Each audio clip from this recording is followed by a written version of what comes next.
Come with me, and you'll be in a game store with a bunch of other dudes playing with their miniatures. I'm David, or Sunburned Infinity in the Discord, and let's get into it.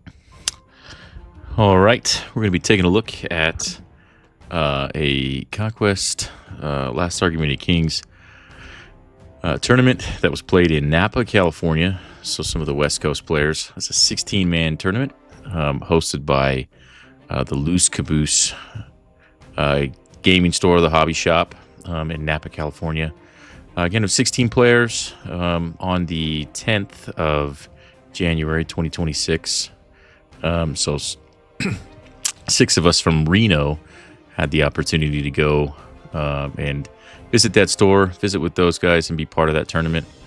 We had a great time. This is going to be a recap of some of the photos that I took, some of the table setups, and then a few of the games that were played. Well, the essentially the 4 games that I played. The first couple games had better photos than the last couple photos.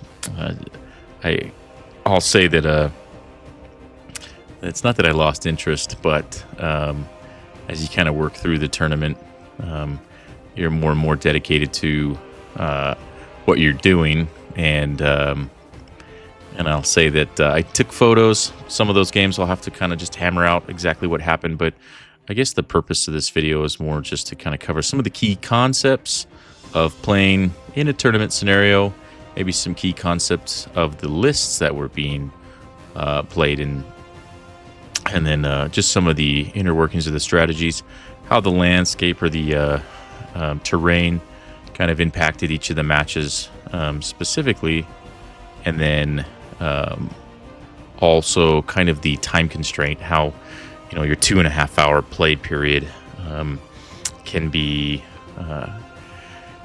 difficult to manage in this situation, especially when you're if you're having some difficulties with rules or just trying to identify different items of concern between the 2 players, all while working underneath that time constraint. And we'll talk a little bit about the maybe something that should be talked about a little bit more is the dice down concept of running out of time and then kind of ending the game there, and that mentality of talking out the remainder of the turns and kind of fulfilling with the point scoring, which is impactful in a tournament situation when you'll have a few people that'll be 3-1, 2-2, and the points do matter. What was the etiquette, or what is the etiquette in that instance of you're on turn 7 trying to get to the end of the game? So we'll gonna go through, though. I'll go through some of these photos. Again, we're gonna go through the first tournament opening. This is the Longshanks registration portal. We had 16. We had one guy drop right before, but then Brian, the store owner, was able to fulfill that 16th spot, so that way we didn't have a bye. And then here is a list of the players that were involved. I talked to everybody before the tournament began, just let them know that we were going to be doing a little bit of a recap. So just checked with everybody to make sure that they were okay with this. Again, we try to be real specific just to the models. There's very few photos of actual individuals, but this is the list of guys. If you see them in your Discord or in your local community, you can kind of see the breakdown. We had city-states and a couple Sorcerer Kings mixed in there, 100 Kingdoms. There's 2 Wadroon players. Kinetic will be playing Wadroon, and Luke was playing Old Dominion. Dwegome. So that was kind of the spread. I think we had a Weaver's Quartz. I can't remember exactly. I did not play this individual. But we'll get the breakdown at the end of this video. I'll go through some of these photos. These ones are just going to be the terrain setups and some of the armies that were brought to the game.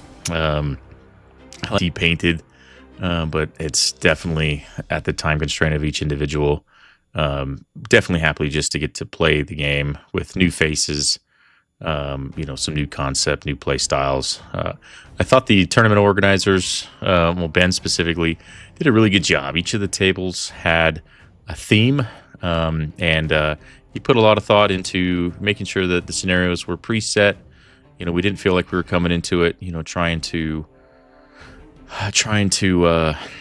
make this happen as far as on the table. All the terrain was there. They had painted terrain. They had the scenarios preset. A lot of the things you'd expect, but again, it does. I think it does deserve the praise that he had everything ready to go for all those that traveled in to come play. That it felt like it was well put together. We'll kind of go through some of these photos. There's that Old Dominion monster. A couple of really good painted items. Like I said, we played with a good group of guys that really do enjoy the game and had pretty good insight to the factions they were playing, and not everybody was absolutely competitive. I think there was definitely some casual players that were there for the fun.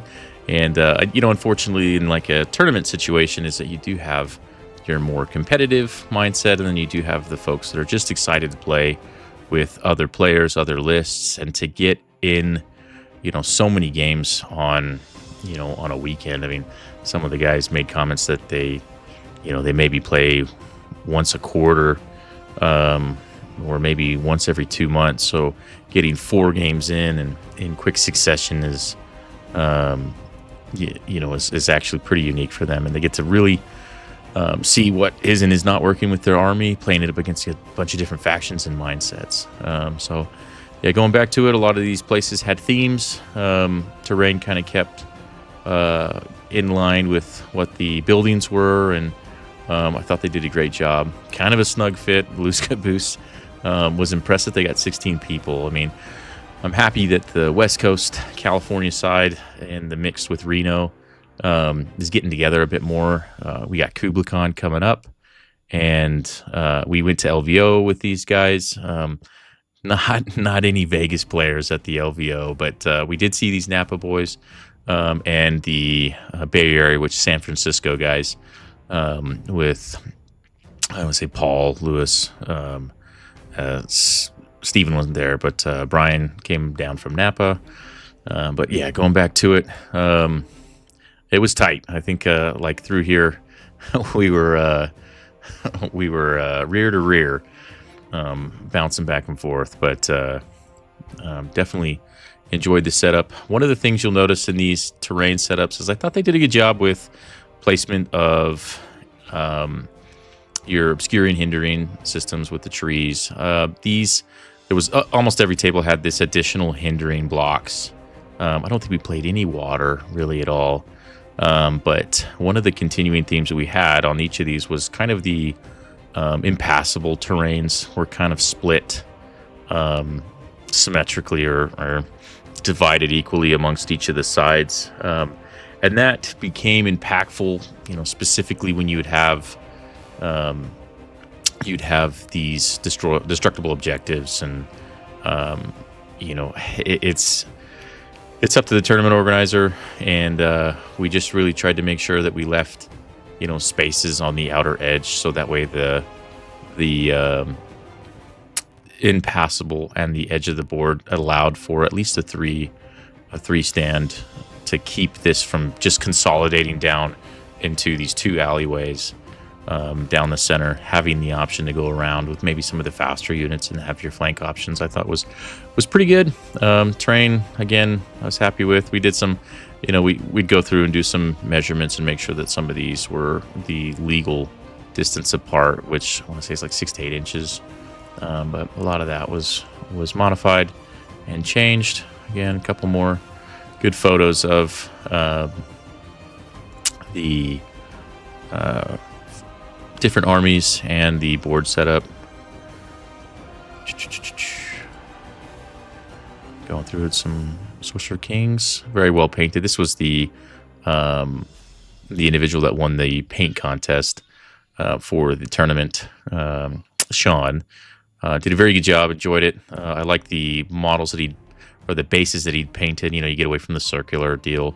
The only conflict I found with like when you have it glued and stuck to a base without any ability to move is that when you go stand to stand, it's often, you know, impossible for them to touch. So specifically like the bird. Like we had an instance where the Wing Lord and this bird came together, so I had to take my Wing Lord out of its stand in order for these two to lock up and keep position. But very, very well painted, for sure. Looks great. Yeah, I think these are a couple of the battles that were underway. Sprang through, just took pictures of some of the different matches that were taking place before we get into the match that I had. I hate seeing the Polemark, but it's that was kind of the popular choice for a lot of the City States player, and I'm told it's probably the only choice for now. I mean, as they balance that faction and look outside just the Polemark supremacy, which is very good, and definitely playing into the Polemark City States, you have to, if you're a more seasoned player, I think you kind of identify what they're looking to do, when they're looking to do it. Newer players, I always see, are caught off guard by that supremacy. Yeah, lots of City States in this tournament. City States ended up taking the tournament with first. I finished second overall on that last table with City States, with an individual that I'd played with before, Nick, and yeah, definitely a very good player, very good list, and you know, City States it's where it's at right now. A couple more photos, and there'll be a.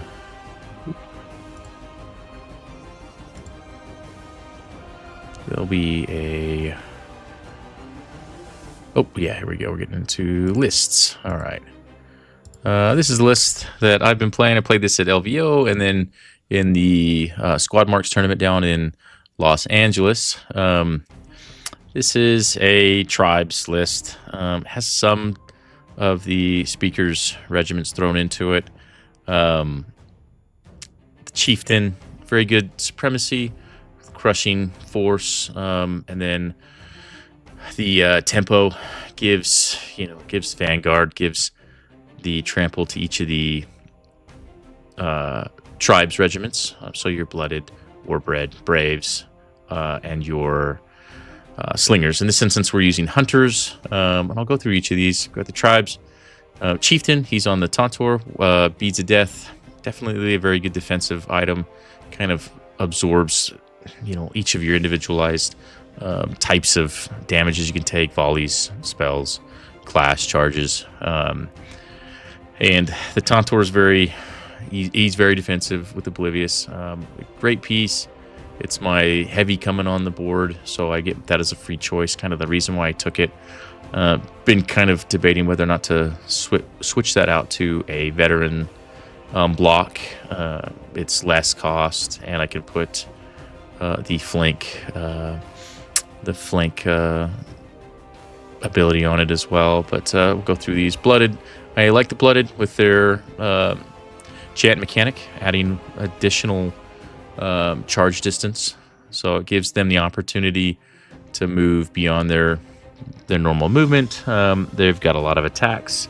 I do really enjoy the chant mechanic for the Wadroon, being able to give, you know, these regiments either specifically deadly blades or cleave, especially with so many factions running a lot more defense. And if they don't, if they're running more of an evasion heavy list, we can switch out to deadly blades. It gives you a lot of ability to move around some of the defensive characteristics of the people that you're playing. And then if you're not interested in, you know, kind of breaking down their defensive characteristics, you can add the evasion. Definitely want to load up this warband, this Conquest warband, with as many as possible, so that way we're chanting as many Conquest tokens. And then from there we got the Matriarch. Matriarch is there for some additional heals. I like that she has Stoic and you know, a little bit more of a defensive profile, but usually my intent with her is yeah, just adding that little bit of a heal. It's not as great as some of the other healing mechanics of other factions, but it gives the Braves the opportunity to kind of move up and absorb some of those volleys, take some of those shots without that constant concern that like you're being chipped away, giving the 4 healing to the Braves or to any other regiment other than the monsters is great for kind of shoring up that additional damage that you're taking. Warbread's kind of the bread and butter right now for tribes generally. Juggernaut, very good cleave. They're just, for their price and for what they can do. I mean, in every match that I've been in, if there is something with a lot of defense, if it has hardened, I mean, the Warbread just don't care. I mean, you can get them up to cleave 3, and they'll do a lot of damage. Not the best defensive. They only have the 3 defense and no evasion characteristics, so they want to cripple whatever they're hitting because they're probably going to take some shots back. Don't want these guys to be sitting under volleys with any type of AP or anything. I like the Hunters. They can get up to 18 with their chant as well, and early on in the Wadroon chanting, you're looking for somewhere to spend those 3 tokens. Slingers would do it.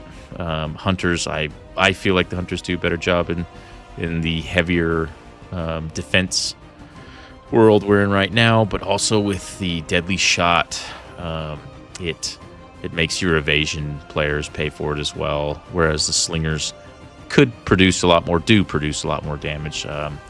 There's just no armor piercing, and I do like the Hunters that you can move them up closer. They've got the loose formation, they've got the sure shot, so they're not scared to shoot into the obscuring, and they're not afraid to be shot at.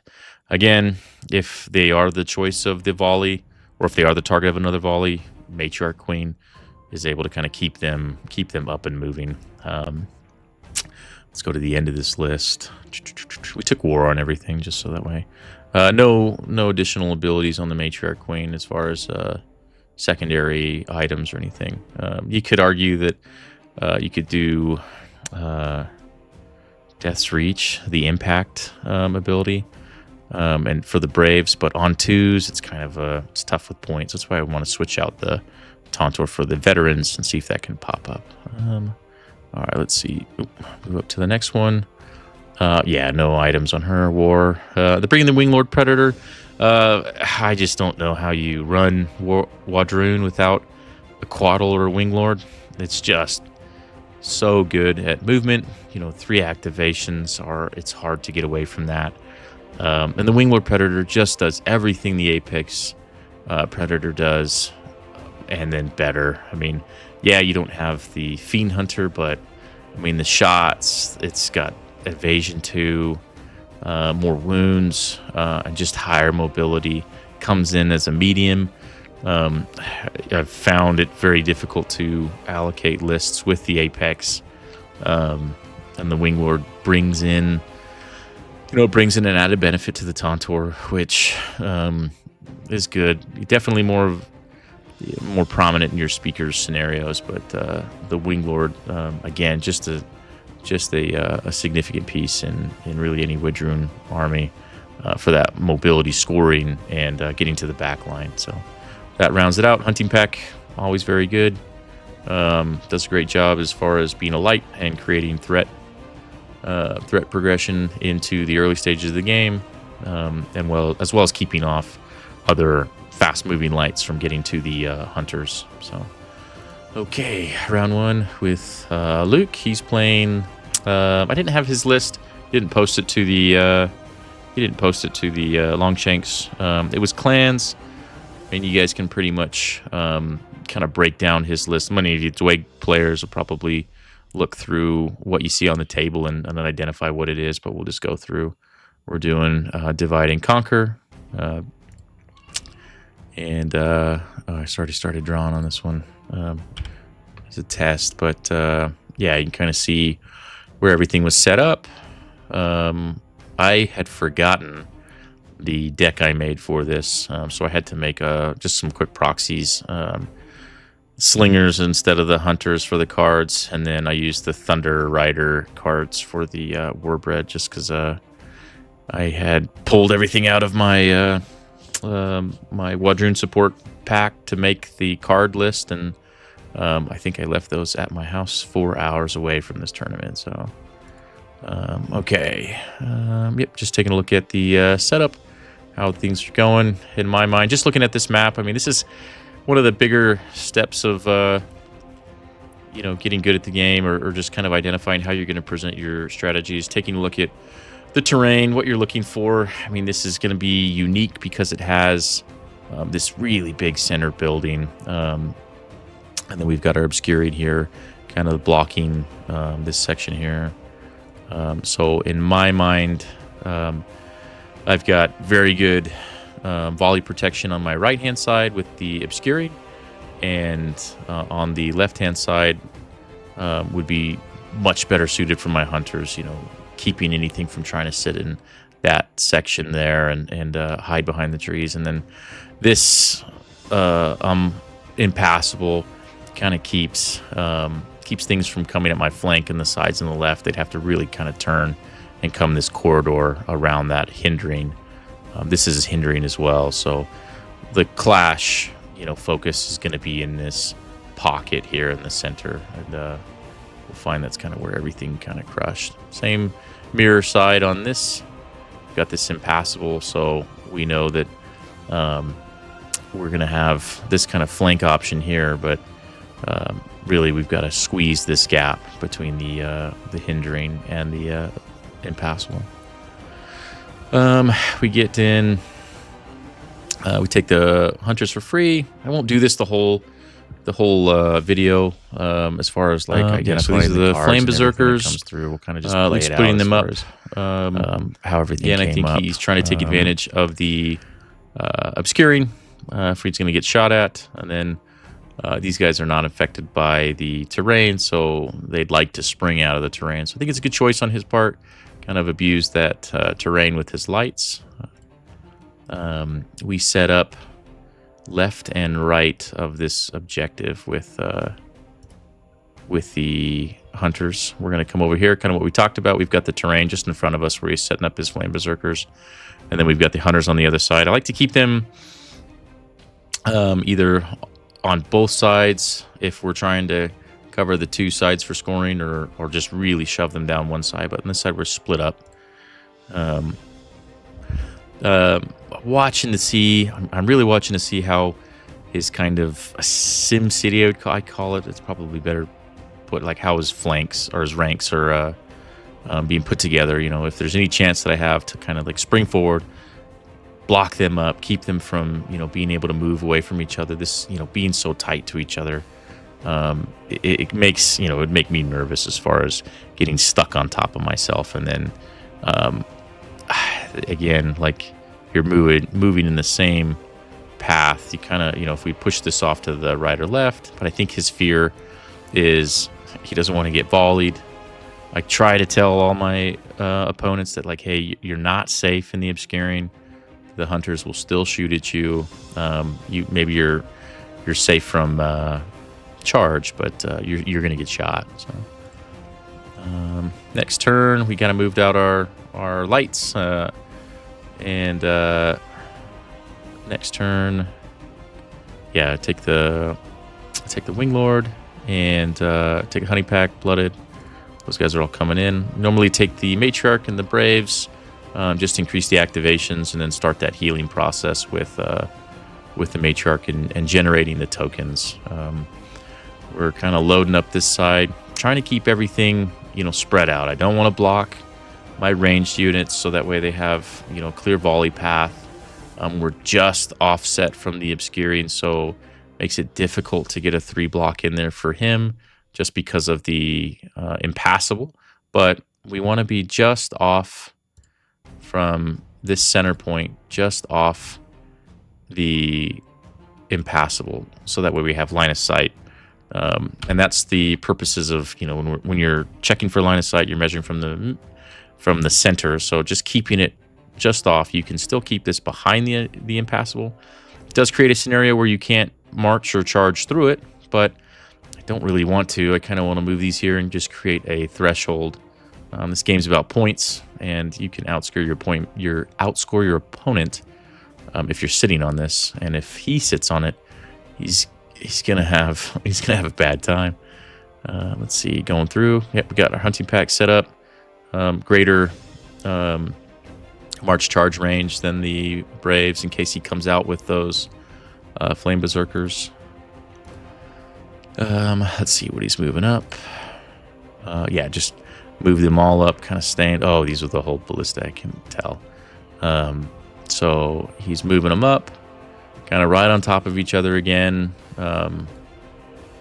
Makes a little bit more sense since they're a volleying regiment. I think we got wardens coming out. Yeah, wardens coming out, coming down that side. Feel a little bit better about this placement just because he's offset. I just worry about, like I said, just they're coming out. I think he puts out in like a 4 brick, and this is a really tight gap to shoot. Yeah, we take a shot. I believe we probably chanted just to get the distance. We took our shot. Deadly shot can be deadly, and we're able to knock down a stand, which is good. These guys have Aura of Death, so a lot of people's intent is to march charge them and get them in contact at the end of their turn. Yeah, you can see, this 4 brick is just got to be tough to maneuver through here. Initiate's coming out with the leader. I think he's got another character there. Again, I'm not a Dweg player. I know enough about Dweg to know which ones are scary. These ones are scary. They do a lot of damage. And then the ones that have been nicknamed the eggs, the steel shapers, or the steel forged, those I know are the most prominent items right now. We're setting up our right side. We've got our hunters there, and bringing the blooded up. I usually just use these guys for either blocking really big charge units, or taking the brunt damage before the warbred come in. Warbred like to sit in the trees with their chant Juggernaut, and they don't care about hindering. My intent with this bird is to bring the bird up away from this objective, so that way it's not in the direct line of targeting for anything trying to go for this zone. But I can get over this if he doesn't put enough defensive units there to stop me from scoring that, and that'll become a massive problem for him later. Keep cruising up. Yep, he did exactly what we thought he would do. Springs forward to get on to the hunters to try to give them the Aura of Death, and then if he can get an early activation, he can really do some damage to these guys. And I think that played out that way too. And it's tough. I mean, if you look at this, I don't have vision, and nor would I want to, charge these. These guys have kind of just become like, hey, you're gonna have to inspire clash, and then you can heal with the matriarch, but they're gonna have to take care of that. There's nothing that's coming to their aid, and I'm fine with that. I'm pretty confident that the hunters can shore that up, kill them, and then heal back enough and keep shooting. This is kind of his setup as we move forward.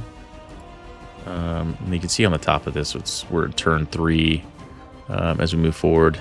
Let's see. Not sure how the activations went. Yeah, we're going to turn 3.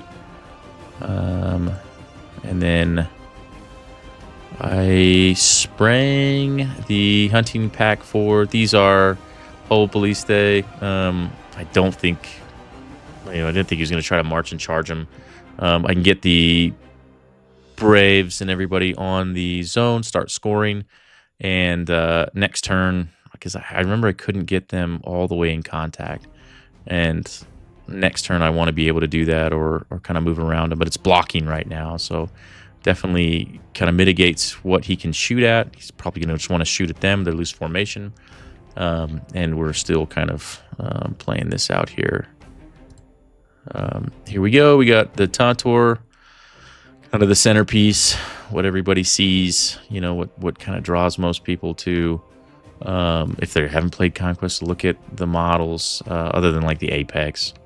But he's coming out. Great Vanguard, going up 17 inches at the beginning. So he's in range to march charge anything that wants to try to score that zone for turn 4. I think this was 4, 8, 12, 13. This was a hunter volley on 2s. Just doesn't always happen like that. So, and I think he rolled like garbage because, I smoked one of these from this distance. So it would have been march with the chant, shoot 18. I was able to kill 1 stand on just a really solid roll. All right, and then this was, I want to say a march charge. He was able to get, this was tough. We did some kind of measuring. I think we just let it go through, that he was able to squeeze through here and touch the hunting pack. We still have 2 stands to his 3, so we're still scoring the zone. And then we'll keep moving through, see how this plays out. Yeah, I brought that Drake. What's that thing called again? It is an Ironclad. This is probably, you see him reformed here. He knows he's like kind of too big to come through here. These are the things that make me nervous. The Ironclad Drake makes me nervous. He's bringing it down the side, and I like this play. Like, I like it coming through here, kind of this corridor, backing up these wardens, having the support hold Balliste. This side right now is, pretty defensive, but this is all going to collapse. And I remember it was surprised at how well this all kind of collapsed for the Dwegom, as defensive as it is. We go forward. These are those Dragon Slayers, right? Yeah, those are the scary ones. And this is kind of where I think that if he was going to be the most frustrated with anything, it would be here. Sorry for the camera being blurry. It picked up the focus on these units here, but these are going to be the Dragon Slayers in this back corner. Brought them out, but we're going to abuse this impassable pretty much the rest of the game. A couple cool shots of everything kind of coming together. Everything kind of touching. Did a good job painting these things. This is probably the most common unit you'll see with Dwegom right now. Kind of going through. Oh yeah, I think we inspired clashed on the hunting pack. They don't have opportunists because they're not on the side, so I think we killed 1 stand, which is pretty good. It's a very defensive unit. Yeah, this hurt. He almost killed these outright with the Aura of Death and then the Clash. We stayed alive, and these guys are still with us. Again, they're in range for the heals from the Matriarch. We set up. This is about the only thing I have other than the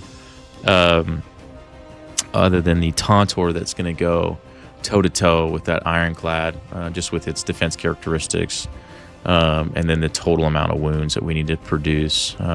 We're at enough space that it could march charge, but not march clash, or excuse me, charge clash. And then, yeah, we're kind of keeping this Warbred setup. Again, is to do 2 things. One, I'm not confident anymore that the hunters can take care of these flame berserkers. I mean, I want to say they're almost dead. I think they've got 4 of their 5 wounds, so they're ready to go. They're broken. These guys, I know I'm going to have to leave them out of the activations until that Ironclad march charges, or it marches within the Juggernaut 11. But they're probably not going to be able to kill it unless they can swing twice. If they only swing once and he swings once, then they're going to be gone. And then I need these guys to come into the flank and finish that ironclad off, because that's about the only way that that we kind of sustain or maintain that he doesn't score anything from the zone. So setting them up again, kind of put them in here sideways. We've got our arc services this side and that side, so we're keeping them available to spring onto whatever needs help. Here we go. We just move forward. We don't care about the shots from these. What are these things called? They are the magma forged, the shooters, the bazooka guys. They can shoot all day. We're gonna sit on this zone and score. He's definitely dedicated everything to the other side, and I've over dedicated for sure on this side, but we're definitely gonna hold everything that we can. So yeah, we killed off the initiates. These boys spring forward, and can't remember if they just did impacts or clash, but they did enough to kill 2 stands. And then now we're kind of spreading the healing ability between this side and this side. I think we were able to unbreak and then heal with the matriarch to get these guys back up to their 5 wounds. Got the blooded coming in just to kind of try to see if we can save this zone if we lose our braves. Yeah, he marched charged into the warbread. We haven't activated it. He did the 3 damage, not enough to take a standoff. Needs 6 total, but they're gonna hurt. That's gonna be bad for him. Yeah, we moved the Wing Lord up so that way his guys were just back from this edge, and he could have moved forward and then whipped around to charge the bird, but he decided to kind of move back, and I know what his thought is, and his thought was he needed to try to protect this zone because the bird was just going to fly over the top and sit over here in this corner. But instead, we moved forward, aimed, and shot the magma forged, and we're kind of threatening this zone. So these regiments, these points become almost, it just completely mitigated, and or just unutilized because he's waiting. They do a very good job against the monsters. That's what they want to do. They get the additional charge, Fiend Hunter.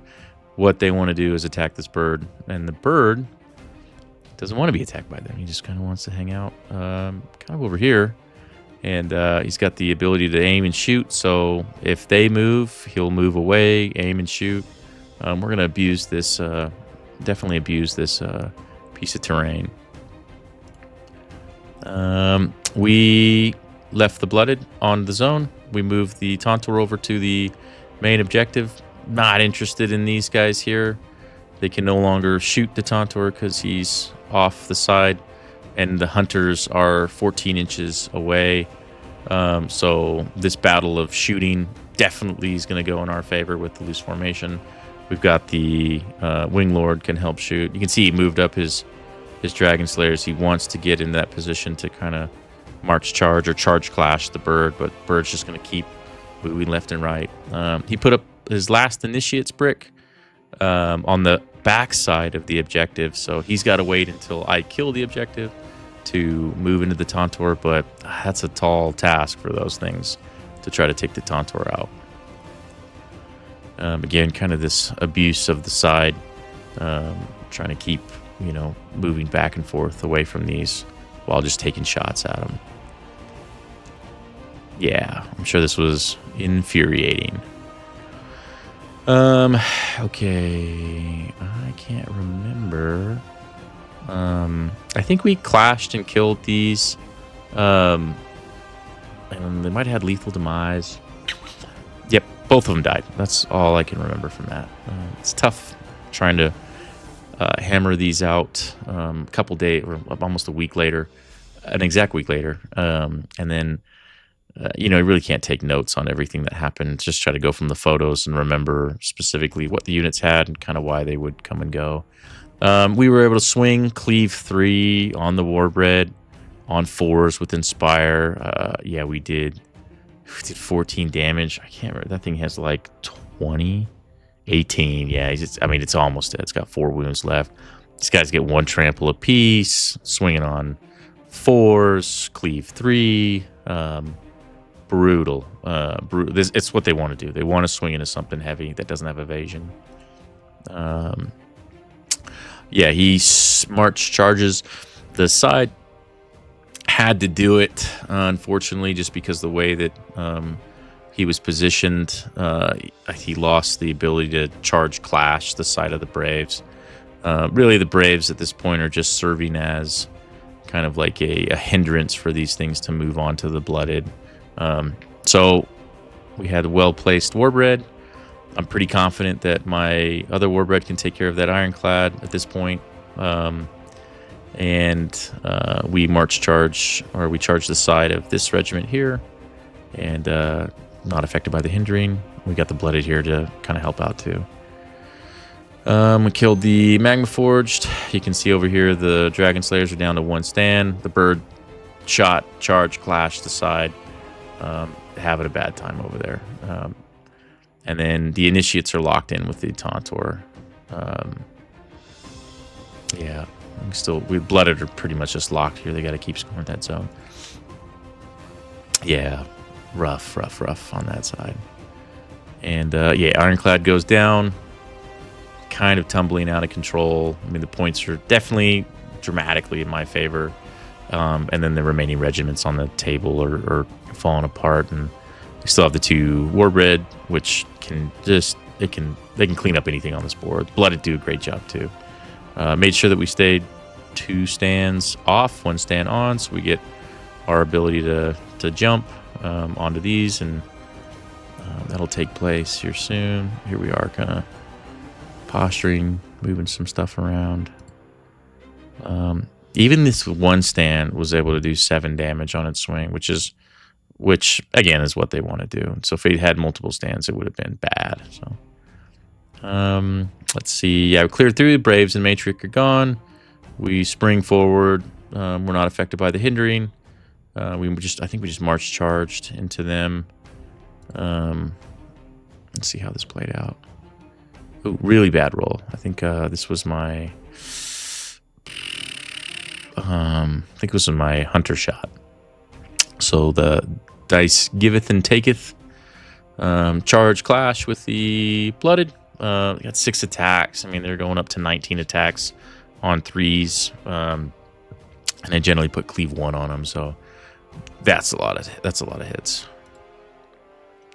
These guys really don't fulfill a purpose anymore. We're kind of just rapidly getting to the conclusion of this match, just because I don't think he scored very many of these zones. So we were just contesting each other, and or I would have more just hard for the Dwagom to kind of position on this side. Again, it was really a bad, just being so tight, and him having like the 4 brick and another 4 brick, just very congested through here. Yep, just kind of swinging away with the Tauntor onto the Initiates. As this kind of plays out, Bird killed him finally. He's just going to move over and take it. And really, this game is kind of wrapped up. And I think we're at turn 7. And it's kind of cruising through there. Okay. All right. Yeah. I think this will just play out to the end. Oh, yeah, that's the end of it. I'm not going to post the scores and everything. More, again, focused on some of how the match played out, but just some of the core concepts of what I kind of talked to my opponent about after. Definitely about, one, the terrain. Having that big building in the middle definitely served me better than him, just because the monsters don't care about the size of those terrains always, just because they're so much more narrow.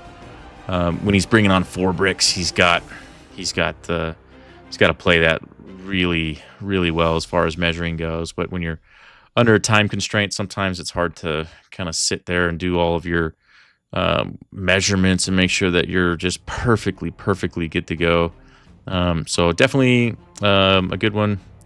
I enjoyed playing with Luke, and I know he's when he told me his list and what he was running, I know he told me it's clans, and I knew that wasn't the norm, or wasn't what all the talk is about right now. It's definitely I think it's called the dozen eggs or whatever is the term. But yeah, you'll see with Steve, there's a lot more eggs here. I played another Dwegom, which is awesome. Steve's another Reno player.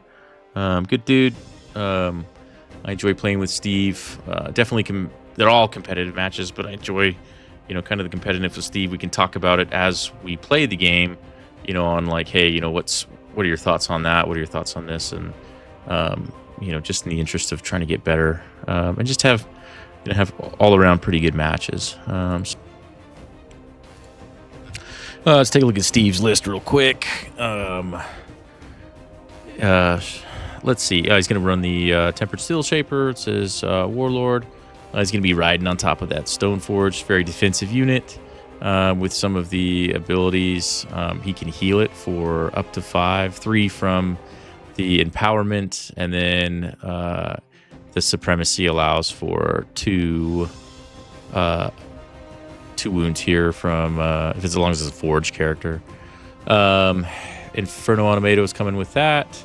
Let's look at his items real quick. He's got Champion's Horns, which I believe is the 1 attack. Yep, 1 attack characteristic for 5 points. Ferric Throne is 20 points, and that gives that untouchable aura at 8 inches around it. So very good for kind of just that congested block of Steel Forge. Everybody's rolling well. And then if you got Fire Forge back there too, they're defensive and they get that untouchable. Steel Forge, kind of the bread and butter of Dwegom right now.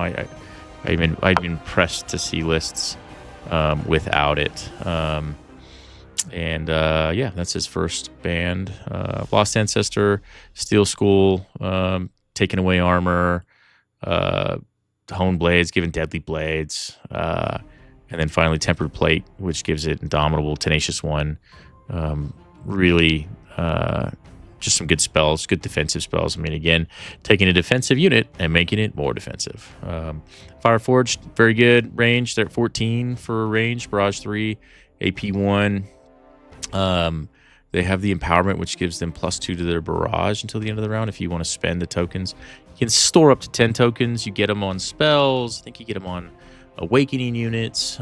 Easy. I've never really seen a whole lot of difficulty with Dwegom players into, stacking all these tokens. But he kind of just rinses and repeats that again. So these are going to be 2 4 blocks, or 3, and then plus the leader. Really tough to take down. They can heal. I like the Inferno Automata. They're getting some confusion as to whether or not they're good or not. I think they're very good. I think that they move across the board fast, and then they put your opponent in a tough spot in the early points of the game. You can use them back as kind of like, the guys that shoot out and lock regiments down in the beginning, or about midway through the game, or you can use them out early to kind of pressure and create congestion with your opponent as they try to reinforce, especially if they get a really bad reinforcement draw. So that's Steve's list in a nutshell. And the Dwegom are very good right now. Very good lists are available. Their spells, the rework felt like did a good job as far as like rekindling the fire with this, or the forge with this faction. Got a lot of people excited. I know Steve excited. He's got so many of these models painted, and is always creating new lists, which requires him to buy more stuff. And so Parabellum's definitely getting their money's worth from Steve. After definitely about the terrain, having that big building in the middle definitely served me better than him, just because the monsters don't care about the size of those terrains always, just because they're so much more narrow. When he's bringing on 4 bricks, he's got to play that really, really well as far as measuring goes. But when you're under a time constraint, sometimes it's hard to kind of sit there and do all of your measurements and make sure that you're just perfectly good to go. So definitely a good one.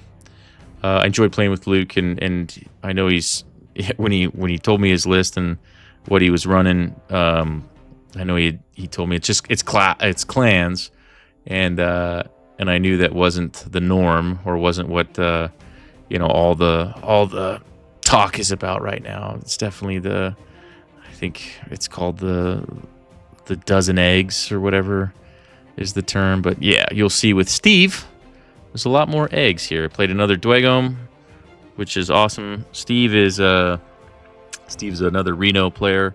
Good dude. I enjoy playing with Steve. Definitely, they're all competitive matches, but I enjoy, kind of the competitiveness with Steve. We can talk about it as we play the game, on like, hey, what are your thoughts on that? What are your thoughts on this? And, just in the interest of trying to get better, and just have all around pretty good matches. We're going to be playing on Maelstrom. Everybody says Maelstrom. It's Maelstrom, which is suggestive. But here we go. This is the terrain setup.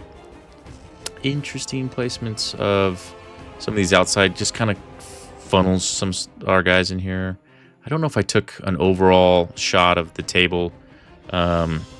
Definitely as the games go on, you'll see it as it kind of pans out, but I didn't get very good shots. I mean, this is the first time I'm doing a kind of a recap of a tournament and the battles that I had, but I definitely learned a lot from kind of where I need to position myself, zoom out with the camera, take a better look at everything, and kind of how I want to layer these photos and the shots that I take. But here we go. He's got these Inferno Automatas, right? That's right.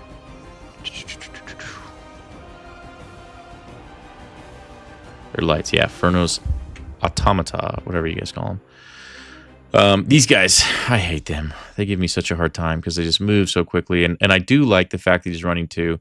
With these, I like hunting packs in pairs of two, and the Inferno Automata in pairs of two, because if you can move them into a really threatening position at the end of a turn, having lights means that you have more activation, so the opportunity for you to move these unabated or uncontested close to a critical point of your opponent's army, and then have two of them, so that way you can kind of move one to the other, is really effective. And you'll kind of see how he does this.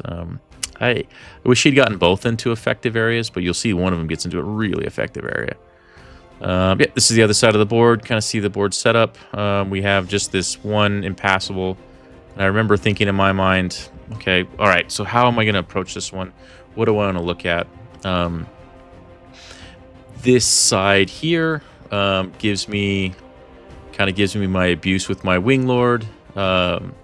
It's wide open, so I've got a little bit more play with like my Tauntaur, kind of getting around them. This is the side that has two zones, so if I'm going to give up one side of the game, I'm going to give up the other side and not this side. This is, you win the game by outscoring your opponent, not just killing all their guys. But this side is only the one zone. It's very entrapped, so if you're going to dedicate a lot to it, it's going to keep you from getting off of that side. So kind of see how it plays out. I just get my one hunters. I know these are slingers, but they're just meant to be hunters. He has, I want to say he had both Inferno Automata. They're moving straight out, all the way forward as far as they can. We're limited on space on the table, so if you see some guys double stacked, they're not in, but we'll go over how these go. He's got the Magma Forged. I think they're both 4 bricks. And then he pushed these guys out and then kind of moved them back towards the middle.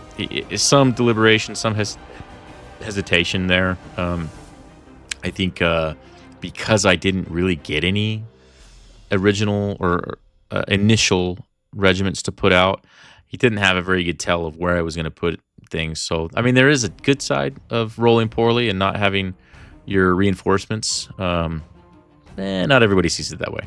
But he couldn't see where I was intending on going, but he put a lot out. So, blurry shot. Love it.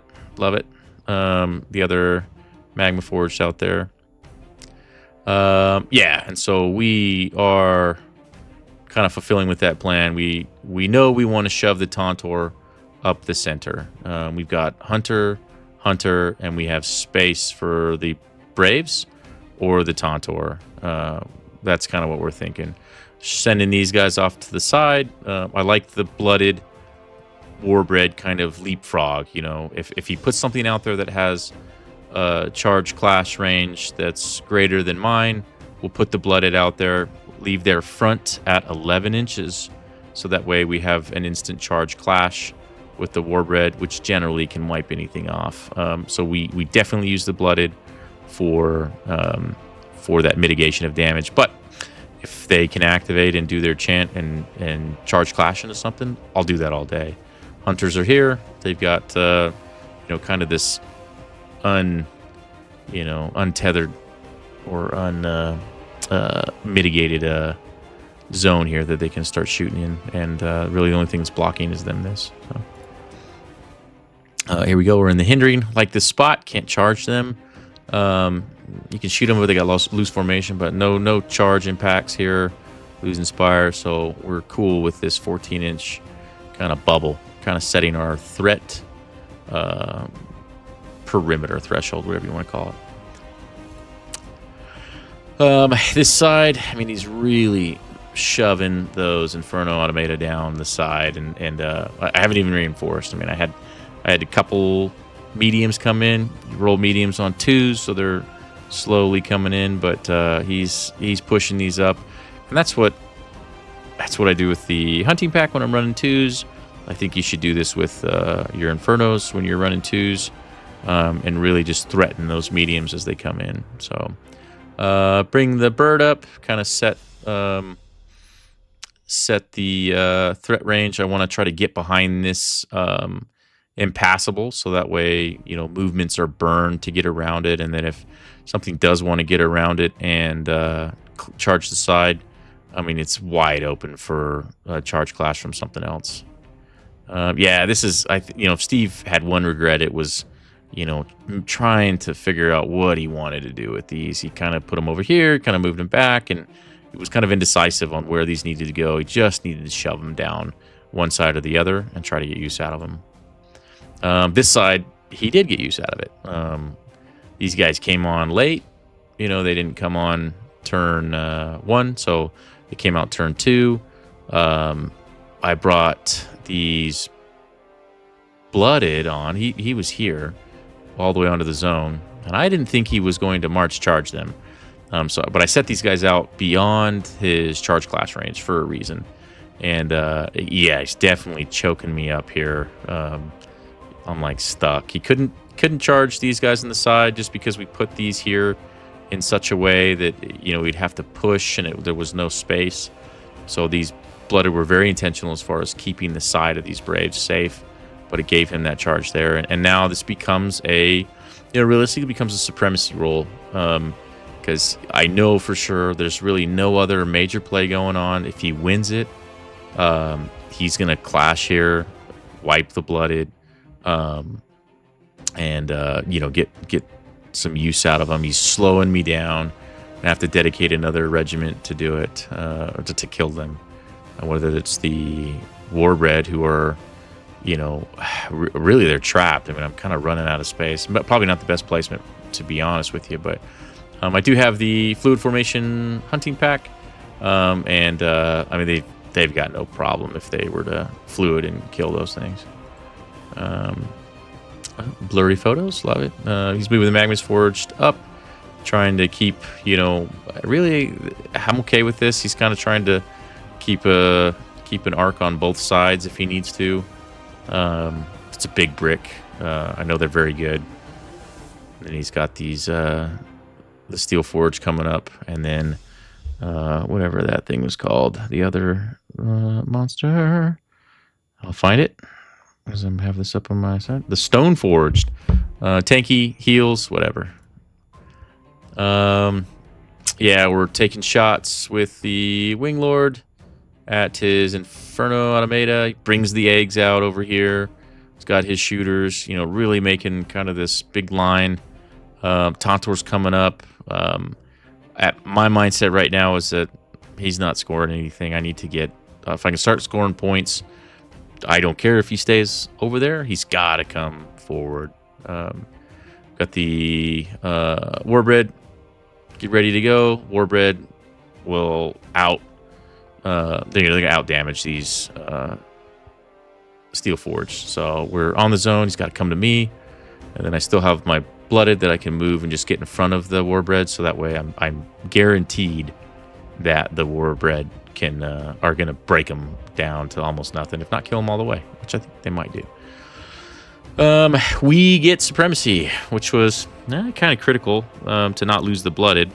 There's my impact damage there for the Blooded. But we were able to Fluid Formation, get on the backside, Opportunists on 3s. Just a lot of damage. That was going to be his card that he played.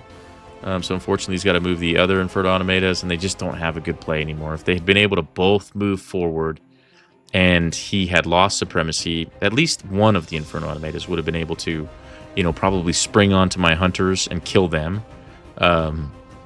So, you know, as we talk this out later, that's kind of the feedback that I gave Steve, is that, you know, he did give me a lot of stress as far as the Inferno Automatas kind of moving down so quickly and jamming me up. And that was his goal, was to jam me up, and he did that. But if this other Inferno Automata had moved within charge class range of these Hunters, then on that Supremacy roll, if he had won, awesome. He could have, you know, he probably would have, and just based on my deck build, he would have been able to attack with both Inferno Automatas before they died and killed 2 regiments and then 2-2. But he's got me jammed up. He's going to start scoring. It'd have been a very different game if this had been close and he had that double opportunity. Here we are, kind of posturing. We've got our Hunters here. I mean, it's got to be just overwhelming as far as, like, if you move close enough, I've got stuff that's going to jump on you, but the Hunters on an aim shoot with deadly shot, it's tough. I've got the bird behind, so difficult to, you can't charge clash, you got to move charge, and not a very good option, really. We're kind of moving close. We're heading towards this zone. I did dedicate a little bit just because there's an Inferno Automata. I really didn't have any intention of putting a ton over here. But I had to, was forced to, when he brought that Inferno Automata, and now, you know, my intent right now is it's less about taking this zone and more about just contesting it.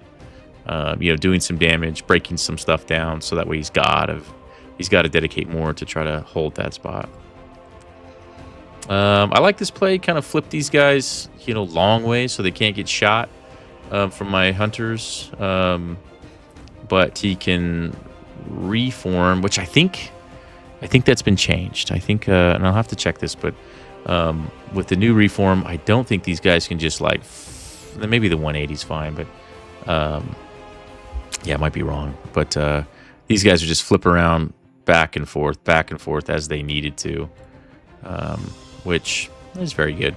Yeah, so he's got this Steel Forged coming through with the character. He moved those up. I missed the photo. Again, it's all in the heat of the moment. But he moved them up onto the zone. And then the Warbred were able to charge Clash. Just obliterated them. I think he thought they were going to be a little bit more defensive, or just underestimated how much Cleave 3 Warbred could do. Here we are kind of posturing. We got, you know, just this, if you can imagine, just like a box of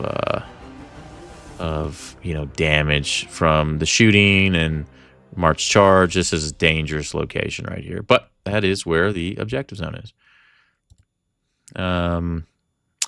Yeah, he turned the Steel Shaper away and ran.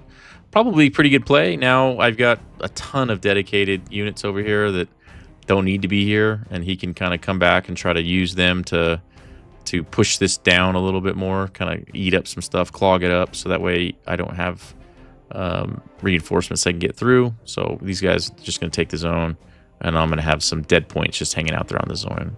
So maybe not dead points, but unutilized because of the scoring. Took this opportunity to... and I thought this was a good play. Let's go back to this real quick. So we've got the bird, and I didn't go into the side of this. I probably could have, just because of the way that the arc was, could go front or back. Decided to shoot, charge, and clash the Magma Forged. It did a lot of damage. Did a substantial amount of damage to it. You get the chant, gives you Terrifying. I think we went up to Cleave 2. Did a lot of damage. I kind of wish that it hadn't killed so many. Maybe keep 1 or 2 alive, just because now, previously he would have had to have charged, very little into the front or come at the side, which would have been ideal. But now he can just charge the front of the bird, which ends up being the case. But let's see. Yeah, we're waiting for this to pan out. He's bringing in his next wave of Steel Forged. These guys are dead back there. Let's see. Yeah, we're kind of just holding the zone. You can kind of see how things are panning out. We'll get to the next big play. Everything's going in. Don't criticize these guys not being touching. Sometimes they just don't fit together that well, and I just wasn't interested in the back flank or the back rank being super tight. Front one just needs to be as the placeholder. Okay. Yeah, he's going to charge Clash. Just going to ruin the day for those Warbred. Here we are, kind of posturing. He kills the bird. It's fine with me. They were able to take down, a lot of his shooting. Now I've got 2 shooting regiments, and he's got the 1, but that 1 has to flip back and forth to kind of help that out. Yeah, or maybe they just charged because they lost it from the hindering. So we just charged in there so that way he could take the zone away. I tried to put these guys back there so that way they could take the zone back from him. But yeah, the Steel Shapers are gonna eat the War Red alive.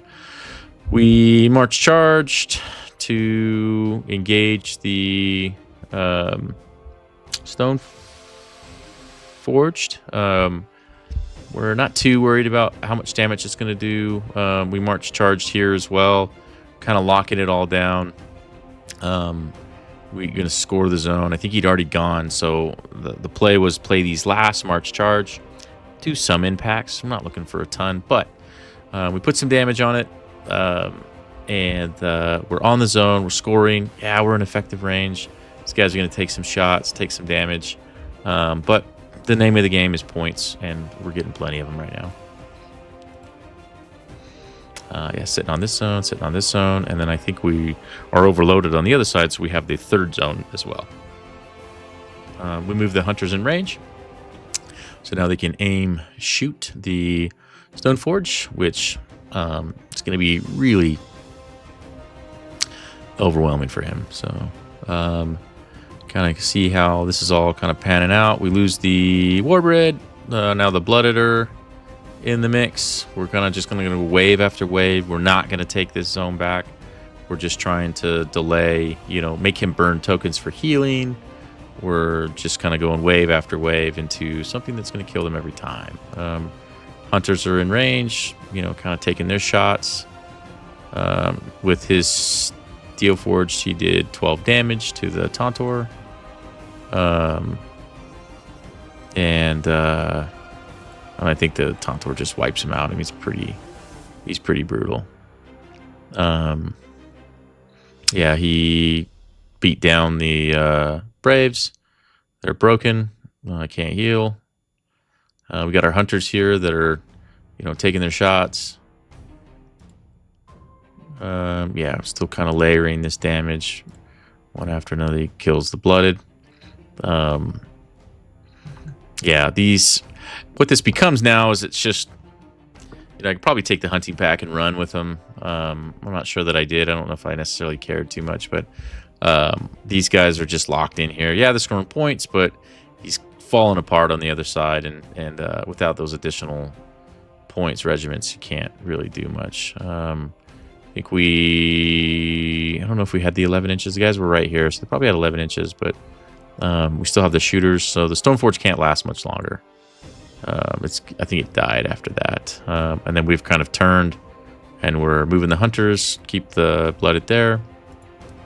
Oh, and that was the end of it. Yeah, I didn't take the best pictures, but realistically, we killed the Stoneforged. He had those Magma Forged in the center behind the building, and I think we just kind of kept shooting at each other. The points were like 21 to 10.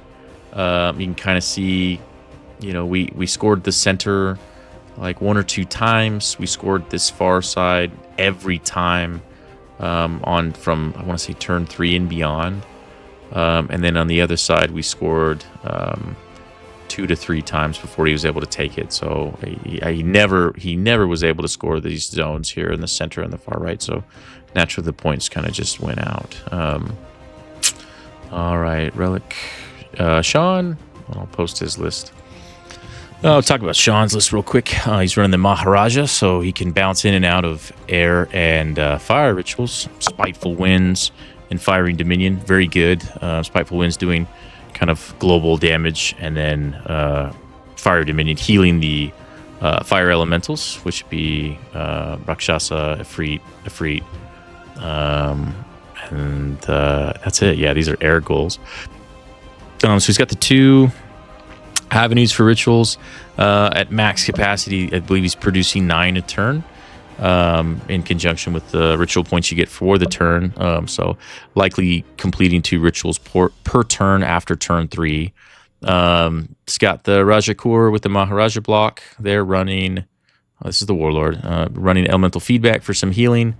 And Rajakur are pretty weak. I mean, if they break, they're not being healed. Does it bypass broken? Nope. Anyway, and then the Mahabharati initiates, those are very good. They're kind of wizard base, so they can interfere, and then they get some additional abilities for evasion if they're ever targeted. So kind of a niche. These are good against like other Sorcerer Kings. Trinavarta, I like this. It's 10 point cheaper than the caster ranged Shandavat, but this gives you that elemental tether. Important to remember that this is friendly regiments. You cannot use the Trinavarta Shabagiri to cast offensive spells at your opponents. Otherwise, that would be amazing, but you can't do that. Yeah, so that's that first group. Steelheart Jin, because he's air. Steelheart are very good. Movement 7. They don't have base unstoppable, so they can fail to charge, and that sucks in every case. But Cleave 2 have impacts, very good. Sorcerer's got Judu Kavash, rerolling 6s on spells for everybody within 10 inches. Can do that for, if you're running Sorcerer and you get a double cast spells, you can only do that for 1 spell. It's kind of an important niche there. Again, Court of Fire for that Fire Dominion. I don't really think you take much of anything else. I mean, you've got, all inflamed enemy regiments. This is kind of like you play at the end of the round to do some damage. That's kind of like a worse version of Spiteful Winds, because it's tough to like proc everybody and get them inflamed. The Relentless Blows. Yeah, this could be nice. Intrusive Thoughts. Court of Fire Resistance, the Relentless Blows. I just see everybody running Fire Dominion. It's like every single turn. There is something to be asked, or the question is like, am I supposed to just have 3 cards, Intrusive Thoughts, Conflagration, Fire Dominion, just sitting off, and if I pull one and put it in my hand, is it no longer available for me to cast, or can I just fire it up again? Especially when you're running the Maharaja, where you can just keep pulling different courts. I don't see anything in the rules against it, but I might have not checked the FAQ. Next one is Sorcerer with a Jukavach. We talked about that a little bit. Denor Disciples, very good ranged, arcing, firing, and they get the You can cast on them for homing wins, so they reroll misses. Very good at 18 inches. Gold's kind of the battery for ritual chanting. They get 6 attacks. Not bad. Unstoppable. So if they do get on something, they're swinging for the fences. Rakshasa Ravenar, he's your monster hunter. Fiend Hunter allows him to do his impacts and his clash all, but it doesn't. Important thing to Hubris, the additional 3 inches is for monsters. So if you're charging like Warbred or you're charging a Brute, this doesn't work. You have to be charging a monster. So I prefer the Bakasura, Rakshasa Bakasura, the character hunter, because you're always guaranteed to be a hunter, or always guaranteed to have a character in your opponent's list. Not always guaranteed to have a monster. But this is cheaper, and I did in fact have monsters. So there was that. You're probably always going to find some brutes though, unless you're playing against a 100 Kingdoms Cav list. Then you just got other problems. Raj, Bound to Elements, Prim Kajar with the additional attacks, and Flawless Strike to pierce through to their evasion. Another Court of Fire. He's stacked up with Sword Dancers. Very good impacts and relentless blows. Very good for, if you can get these guys in there, even if they could take a little bit of damage, Fire Dominion's going to bring that back. They cut through stuff. They just don't have cleave in this build out. And then the Ifrit Flamecasters, good range. I think they're 14 inch. Yeah, so they got to get in there. Infernal Branding. If they're inflamed or the opponent, whatever they're going for is inflamed, they get Rapid Volley. Rapid Volley is each roll of 1 does an additional damage. So very good. I guess I misspoke a little bit. I mean, for your Court of Fire, if you do run that, Threshold, it can go up to 2s.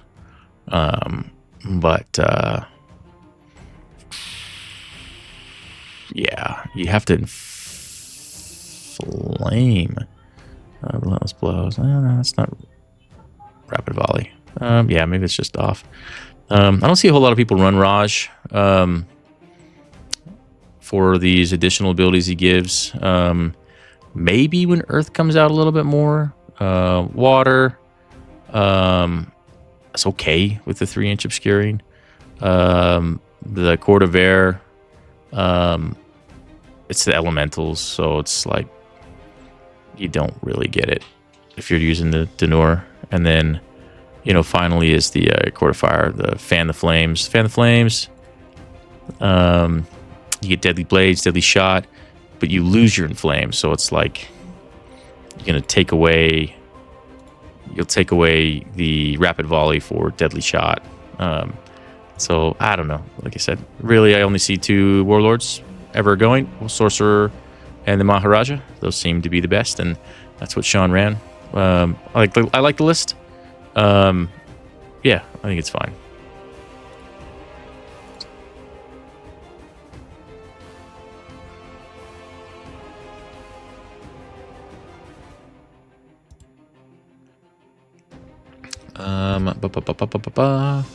We're playing melee, kill point scenario.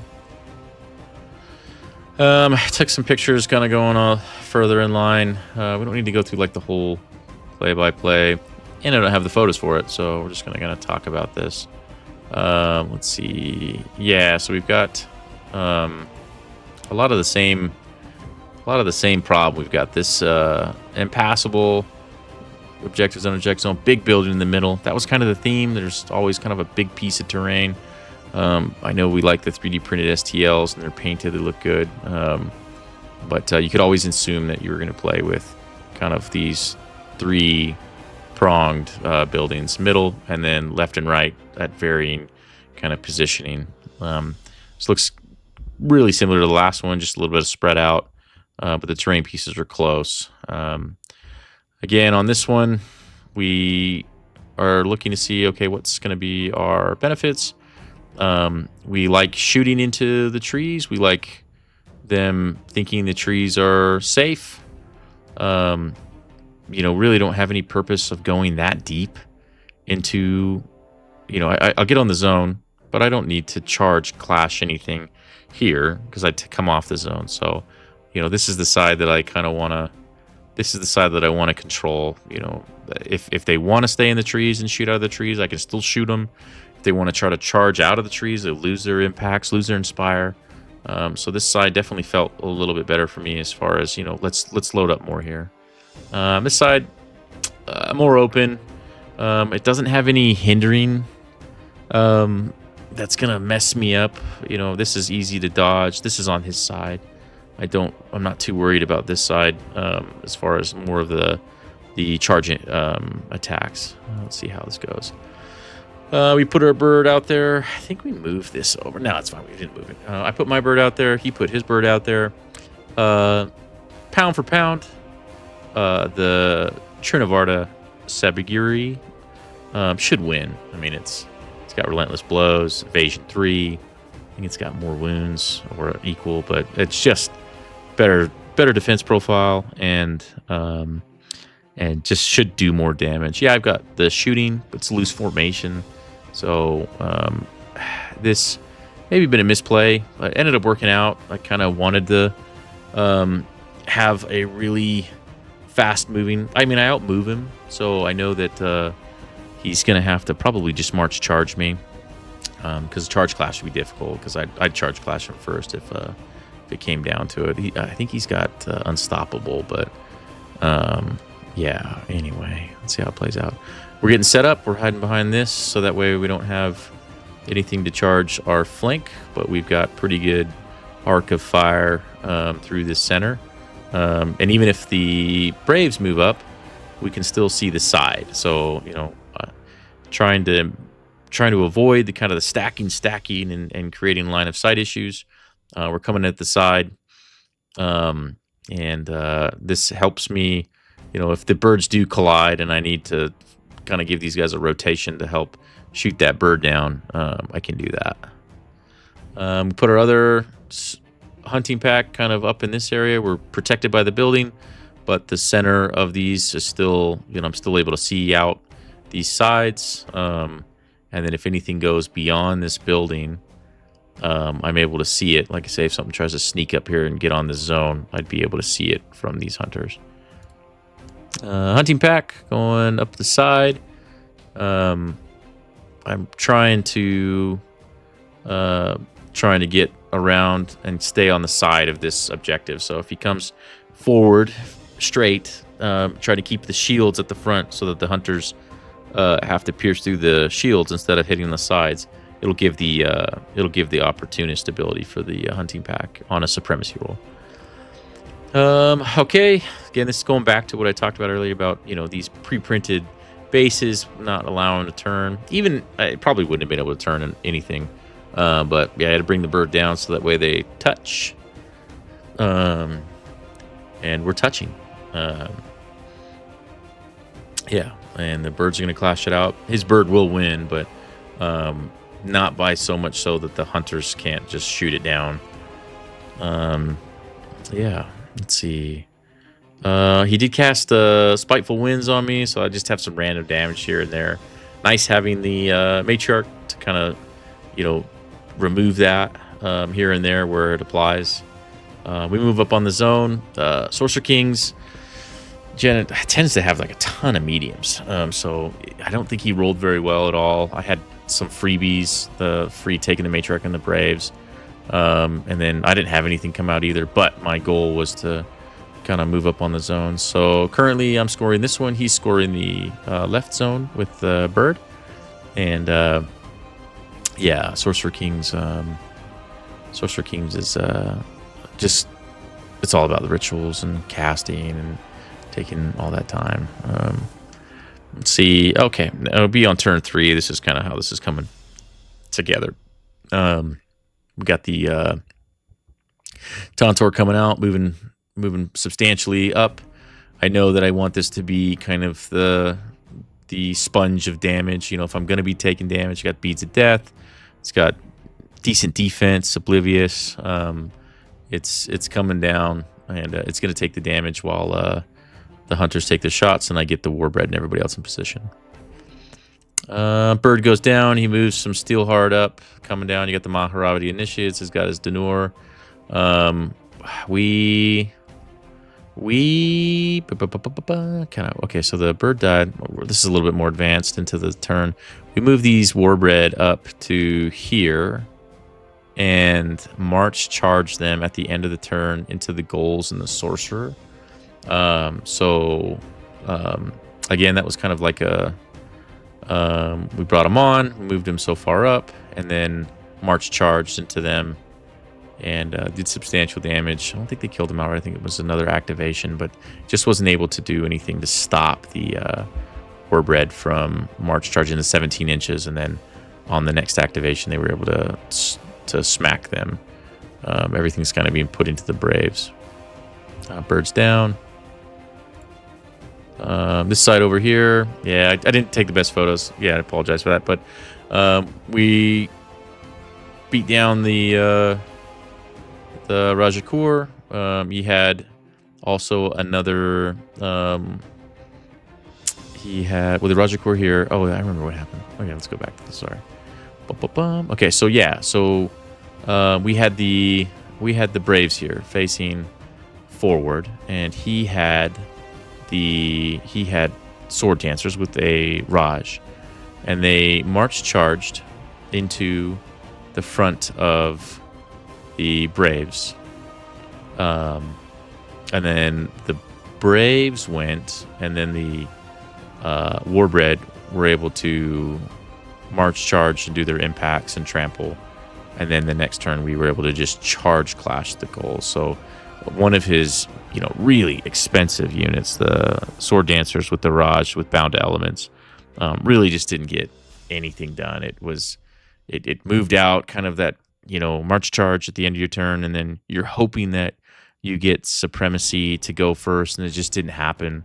One of the things I'll say is that if you're running the Maharaja and you're pumping 2 rituals a turn, and I think he had to have had 13 activations, 12 activations, and he's always going to be losing the advantage as far as total activation count or card count. So I got it, killed some stuff, and looking bleak on this side for sorcerers are going down. Everything. He lost the Raj, lost the sorcerer, and then he lost the other Raj that was with the Maharaja that was with the Rajakur, which I think he's out of casters, so spellcaster, so he stops being able to do the ritual. We had another Warbred over here. He was able to march charge it with the I forget this was. It's the I know what this thing's called. Rakshasa. Yes, the Ravenar. This is the specifically the monster killer, brute killer. But he march charged the Warbred that were kind of sitting on the zone. I had the blooded there, ready to go into the side in case that happened, and that's what did happen. And so we're kind of like duking it out there. Gonna aim shot with the hunters to kind of bring it down, and then he's got these flame casters there trying to do work into the side. But you can kind of see it. We're scoring. Yeah, these blooded are coming in. They're super late to the game. These Warbred are out. I can double check that too.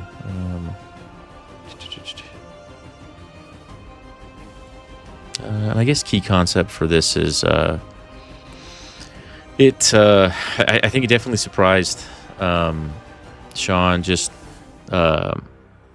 some of the Juggernaut abilities and the Wadroon move very quickly. I mean, they do have the thresholds, and you can always ask your opponent, be like, hey, what's your threat range on these? And I'm not sure that if you'd played into too many of the tribes lists, a lot of people know the distances of the Thunder Riders. 11 and 17 are your deadly ranges, but I'm not sure if you'd played too much into the Warbred. So probably a good learning experience. I've played the Flame Court for Sorcerer Kings, both on TTS, and then one of the gentlemen, or one of the guys that came with us from Reno, he's playing my Flame Court build here. He's a new Conquest player, and it took him 4 rounds to remember that you use the character's own attack traits and all of his own modifiers instead of just part of the regiment. So it's like I said, he's just learning, so having a good time at it though. Blurry picture, we'll get away from that. Oh yeah, so he killed the blooded. I have the other blooded kind of moving up. And we sprang into the trees. He's kind of hesitant. He didn't really want to take these the Steelheart off of the zone because they don't have Unstoppable. Nothing can cast the Lifting Winds on them, so it's just this absolute concern that if he tries to roll and do a charged clash and he misses it, then he's out in kind of like no man's land, ready to get charged clashed on. So this kind of created a scenario of like, I'm scoring, I can't really do anything. So I reformed and then charged to try to, lock up these Denor. These are really the only things that we're going to be like aim shooting my guys. But I do give them the side. Everybody dies over here. Tantor's finishing up the last of the Flamecasters. These blooded killed the remainder of the Rakshasa. And we're kind of moving some stuff into positions. Kind of rapidly wrapping up the points and the zones. Created a movement problem here. The Mahabharati would have preferred that the Denor just died, so that way they could have sprang in and killed the Warbred, but didn't happen. So he's got to just kind of create this circular motion and wait his turn, which is just delaying the turns. Oh, I won't go back to that. Yeah, it kind of just wrapped up like that. And I'll talk about this one specifically, and this isn't to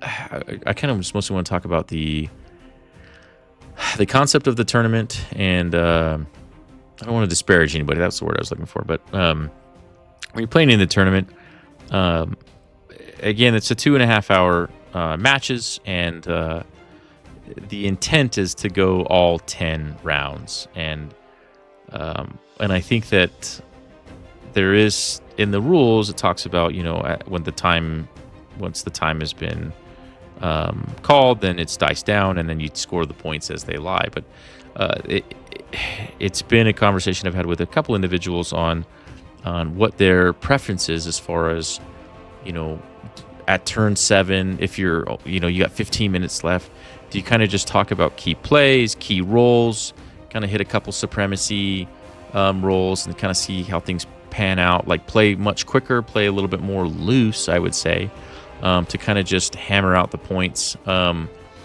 or kind of just freeze the game and say like, okay, I'm going to score this, you score that, and then kind of tally the points, because the points become part of the ranking in a tournament scenario. So you're trying to accumulate as many points as you can, even if you're going to lose. I mean, realistically, if you've with a group, a bunch of 3-1s, and you have the higher point total, and some strength of schedule is another factor there. You're probably going to do much better if you finished all your matches, got all your points. Then what was the story for a lot of people that I talked to is that they got through 7 rounds, and then it was dice down, and then they tallied it, and especially when you're Old Dominion, or kind of like your factions that are really starting to fire up towards the end of the game. If you're ending early, it leaves a lot to kind of speculation on who really would have won the game if it's just dice down. And so then it becomes the task of each of the 2 players to kind of keep tempo in the game, making sure that, hey, at the 2-hour mark, you can finish. You got 30 minutes, and if it's 2-hour mark, you should be going into kind of the end of turn 7, going on 8, 9, and 10. Some of the stuff is already phasing itself out. as far as total activations. Problem with Sorcerer Kings, and one of the things that I had encountered with this match is that with like the rituals, the casting, I would say that the Sorcerer Kings is probably the longest activation kind of round than any other faction. I mean, the Wadroon has a ton of dead draws. The Chieftain doesn't do anything. The Matriarch just does a quick heal. But then with the Sorcerer Kings, I mean, they each cast a spell. I mean, if it's running the Sorcerer as the Warlord, you get 2 spells. You're putting in your rituals, which Spiteful Winds has its own. You can roll up to 3 or 4 instances of it. So it's just trying to move very quickly. And and I did apologize to my opponent because what happens sometimes is that in the interest of kind of pushing along to the end of the round, you kind of lose some of the romanticism of the game as far as like this rank and flank and then playing with an opponent and kind of, how the game is played. We play the game to have fun. The tournaments kind of draw people there, so that way we can play people we haven't played before. But I did push to kind of like go through the turns. And we talked about it after that, how, it is tough kind of being out of that mindset and what should be the norm. Should it be, and I imagine some people would say like, we just need to talk to your opponent and you both just need to, come to an agreement and see what's going to work for both of you. But if I'd understood in the beginning that it was like, hey, we're just going to go through this, just everybody as comfortable as possible, it wouldn't have taken away from the result of the game. It definitely would have mitigated the points, but if we had kind of gone through it just at the pace where everybody could do all of their actions and functions and really think through all their decks without kind of much hurry, we probably wouldn't have made it to turn 10. And at that point, it would have been like, okay, dice down, we'll just do the scoring. And if both are in agreement on that, then I think that that's the way that it should go. And again, I think I answered my own question previously when I said that I think that the tournament rules just say when the round's over, you just calculate the points instead of, inflating them rapidly before the end of the round. But generally see that as a practice, and so it's kind of something I'm working with the group that I play with on trying to find that kind of the happy medium of pushing or kind of talking to our opponent about, hey, let's try to get through this so that we can finish the 10 rounds, but not being probably as aggressive with trying to keep up on time as I was. But again, played at the Golden Rhino event in Ypsilanti, and they used chess clocks. I know, talking to some people, that created some stress for them. Created kind of a third or an additional process to their tasks to activate. And chess clocks are weird because it doesn't keep track of the time of building decks. I guess you could like leave it neutral and then click it once you're done building your deck, and then the person's clock is started. But be interested to hear your guys' comments. You can put them down in the comments or just reach out to me on Discord at Sunburn in regards to the tournament times. All right, this is going to be the final round. I didn't take as many pictures here. This kind of got in depth. I did lose this one. I made a couple mistakes, and I'll see if I can talk about them. I really struggle with I just hate the Polemarch Supremacy, but it's very good. I mean, I guess it's a skill-based thing where if you understand it and you know what you're looking for, then you can play around it. But it got to me this time. I just got in my head on it, so I ended up doing something that was really detrimental to the total play. I'll post Nick's list here. All right, let's take a look at the City States. Nick, he ended up winning the tournament, running that Polemarch Supremacy for taking initiative or getting to go first for free under the Army of Lions, where he gets always gets Tenacious on the guys, but he gets once per game before priority. But after you've made your cards, he'll reveal the Polemarch and he gets to go. So you can pretty much anticipate all the city-states players kind of setting this up the turn before, playing that phalangites at the end, so that way they can get them in a position for charge clash. I mean, they're getting they get +1 to its clash. I believe he gets like relentless blows with the Doralites, Doralates. Yeah, so this is probably what you're going to see all the time for city-state supremacy or warlord. It's very good. Very good tool to have in your pocket. Being guaranteed that, especially since Strat Stack reduces your total hand size, but makes it feel like, it feels small, or it is small, but feels bigger. And it surprises a lot of people. You can read into that as much as you want. But it's good. And it really catches a lot of people off guard, especially newer players or that don't really have a good feel for the Polemark. It's got that in that 5 brick with Sacred Band and the Dorlates. Thorkites are in there with the Minotaur for some of the extra wounds impacts. And Hephaestion, very good monster. Heavy kind of rounds out that the heavy side of things. He's got 2 heavies. I don't know if the Sacred Band's that great. They're okay. Festian does a great job. If he can charge clash and cast a spell, I've seen him take out 2 regiments in a single draw event. Aristarch kind of just sitting with the other phalangites. It's very good. He's got Close the Gap, gives him Unstoppable. Then he has the Aristia, which gives, I think it's 5 inches. Let me take a look. Yep, +5 to the march value or distance. So essentially Juggernaut. And the Selenoy is kind of your light range units. They do a good job. Loose formation. Just kind of out there to be like an annoyance, more of like a bee sting, but you can't find where they're coming from. And then, yeah, your chariots. Always aim shot, looking to shoot you in the side. They can shoot out of any side or orifice that they want.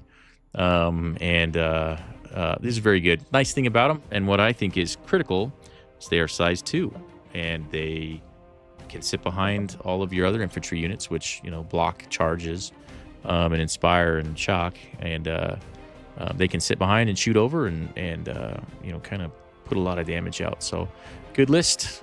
This is really a solid list. It looks like 10, but 2 additional chariots makes it 12 plus 13 if you think about the strat stack combo. So good hand and good supremacy. And again, this is kind of why, like in the recent TTS 20-man tournament, first and second place were 2 Polemark warlords, because it's tough to fight into this. I'd recommend a lot of ranged. If you can outrange the Scorpo and the Flugaballin, which was 12-inch range. If you can outrange them, you can start to really pepper these phalangites, and they don't have a ton of healing. I think that Sacred Brand can heal a little bit. What's it? Athismus? Nope, that's Indomitable. Molan Labe. There it is. Yep, for each success, regiment heals 1 wound. They're priest 5, so not the best casters, but they can do a little bit of healing. Yeah, so again, he ended up taking the tournament. Did a very good job. Yeah, good job, Nick. I'm kind of spread this time out, but we played on Forlorn Hope, and then we'll show you the kind of the map.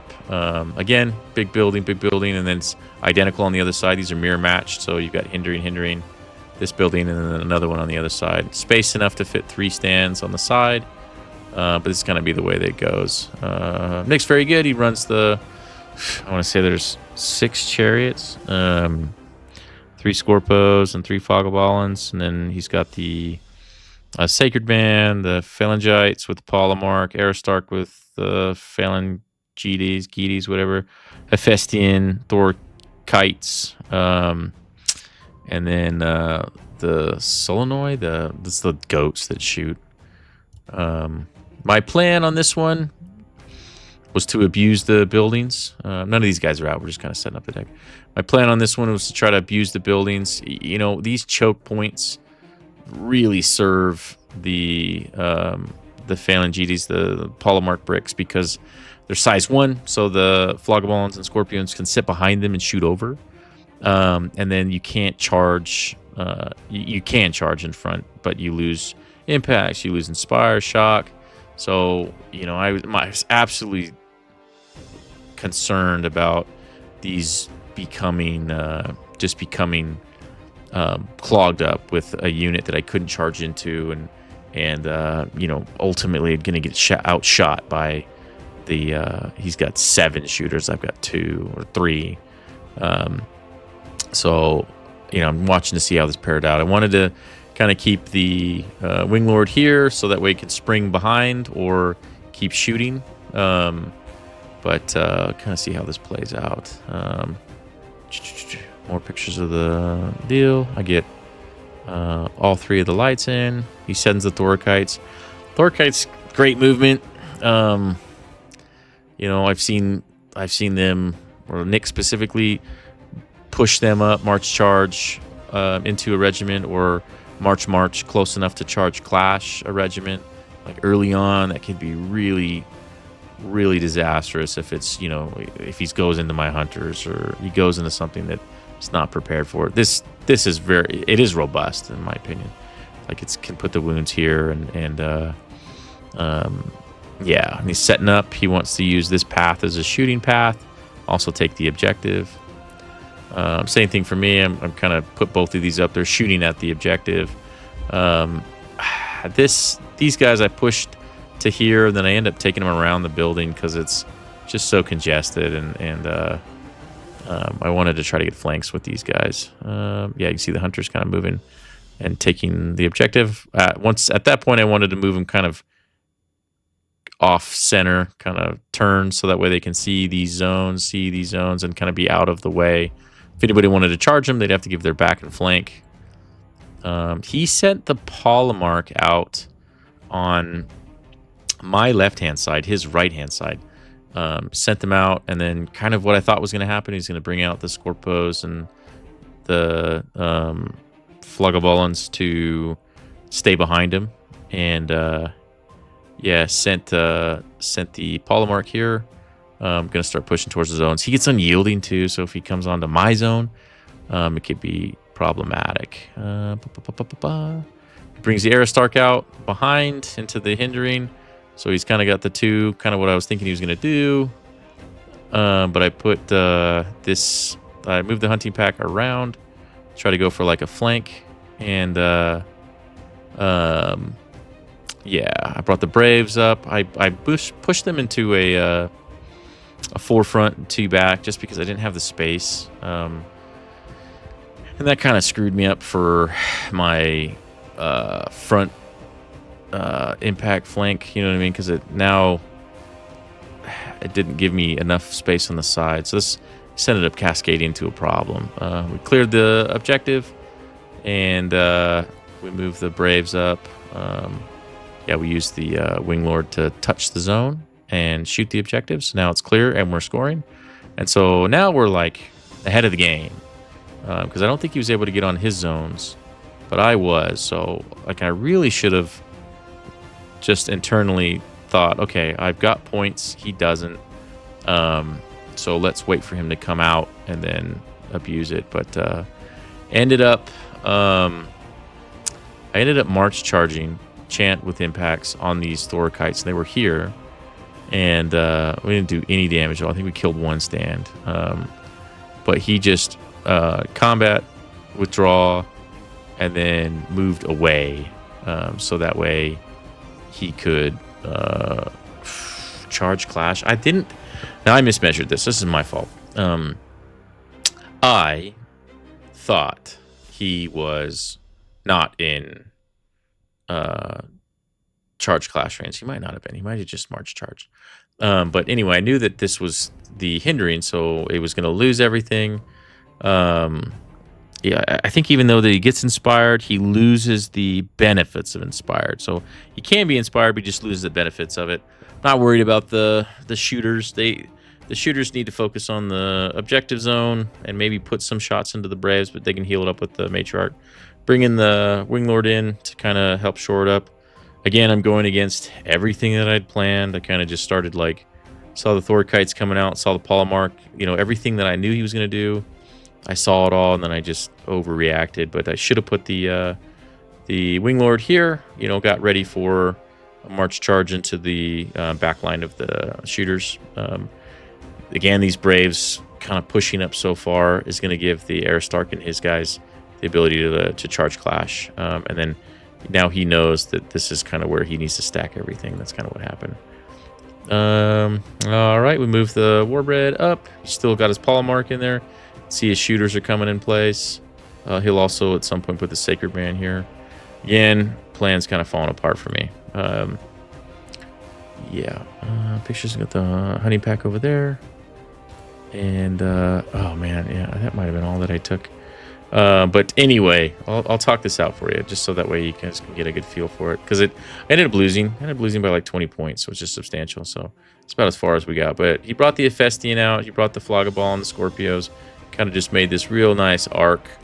And I ended up having to just to shove all my other regiments down to kind of break this up. I ended up breaking this side. I mean, killed the Aristarch, killed the Phalangites, killed about everything on this side.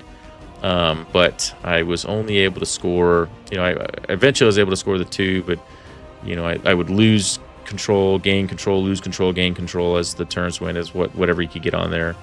So I did break this side down, but he ended up holding this side over here. I just couldn't dedicate enough. And then real critically with like Inscription of Lighter Alloys, the Phalangites with the Polemark, they outrange the Warbred. So Warbred is 11-inch Juggernaut with Clash, but the Phalangites would always stay just outside of that 11. And then if at any point I moved into the range, like at the end of the turn, for example, he would just use his Supremacy and then go and smoke the Warbred, and that would be it. So yeah, just really, it was kind of just like chicken back and forth. I was never going to be able to get into effective positioning for the Warbred to do their thing because they had the greater Polemark, and the Inscription of Light Alloys had a greater threat range. Yeah, like I said, stop taking photos. This is more of just the first time that I've done kind of the photo report. I didn't take the best photos, and I'll do more kind of like I'll do more you know, markings and drawings, as you've probably seen with other individuals. But sometimes it's good to just kind of see where everything's laid out, kind of talk this over. Again, maybe the biggest thing for players, I mean, newer players, is just, you know, when you have the opportunity at the beginning to kind of assess the board, you know, figure out what your strengths and weaknesses are. Like, are you impacted by the hindering and the obscuring more so on one side or the other? Like, what is the greater amount of objective zones that are available to you, and kind of position yourself accordingly. And then don't do what I did, which is have a plan and then completely deviate from that plan, which is oddly enough, that was kind of the feedback I got from a bunch of people after they played their matches. Was like, I had a plan and I didn't fulfill the plan, so stick to the plan. Yeah, we had a lot of fun. Like I said, I enjoyed playing with the boys in Napa, getting together with everybody, seeing new faces, old faces, and you know, realistically, yeah, I've been to a couple tournaments. I've flown to the Denver, gone to the Denver boys, gone to Icons, went down to Squad Marks, played at LVO, flew to Detroit, and I enjoy, and I'll say this, you know, and I hope that it's understood, but I enjoy going with my group of guys, the 6. You know, the matches last 2.5 hours, but the conversations after with your opponent, and then conversations with the guys, you know, back at the Airbnb and on the ride home. I mean, those went for much longer than the matches, and it's part of it I enjoy, kind of just going over it, kind of building upon it, talking about some of the things that, you know, the other perspectives of other players, and what I'll say is that, like, I enjoy these ones closer, traveling with guys that I knew, traveling with people, and when I go further, you know, to Icons in Denver and Detroit, it was mostly my whole intent was trying to get my miniatures there without breaking all of them, whether it be flights or everything, but also just trying to get to know those groups, that community, and make some friends that I can have those conversations with after. I enjoy.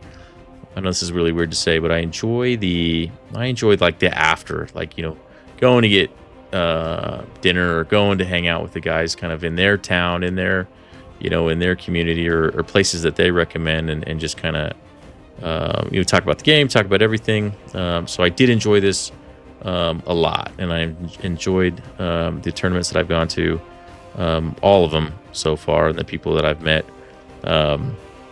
But I think that was kind of my biggest takeaway from these some of these tournaments is just getting to spend that time and get to know everybody and the some of the venues that are nearby. But no, I had a good time. I appreciate Brian and Lou's Caboose folks and them fitting 16 people in here. I'm excited to see what I would call the true West Coast Conquest community kind of increasing in number and total player count. And I'm hoping that KublaCon, which is in San Francisco in May, I want to say, I'm hoping that we can see at least 16 players. I'd like to see these tournaments start to tick up, you know what I mean, and with our group of 6 guys that are willing to travel, between 4 to 6, going to Icons, going to LVO. Some of these areas we can drive. I mean, I see the Washington boys posting all the time. Unfortunately, they lined up their tournament during the Napa tournament as well, so we kind of committed to that. But at some point, I'd like to get up to Washington and support that community. And I know Denver's got the Genghis event coming up. I'll be at Adepticon with the other. I think we're taking 4 Reno boys. Link up with Hallaker and his group out of Indiana at Slice and Dice, and some of the other guys that I've met through my last year and a half playing Conquest. But okay, I'm gonna check out. Appreciate you guys watching this, and any questions, just you can shoot them to me. Again, I know I kind of glossed over a lot of things, maybe didn't cover a lot of stuff in depth, but this is mostly a report on the Napa games, some of the people that I met, the games I played, and these will get better. Like I said, I kind of recognize where I fell short on taking photos, and where I probably could have stepped back a little bit more and done more kind of a check or a better visual to do more of your like illustrations on key concepts and what you're looking for. Just because I know probably a few of you, just like when I first started this game, I'd watch some of these videos trying to kind of better understand, one, how people were playing some of their factions and kind of what to look for, and 2, what were some of the key concepts, or kind of what were some things I could do to evolve how I played the game. So we'll work on that. Again, this is all kind of new to me. I don't do this very often, but I did it today, so that's all that matters. But all right, I'll talk to you guys or check in with you later. Thanks.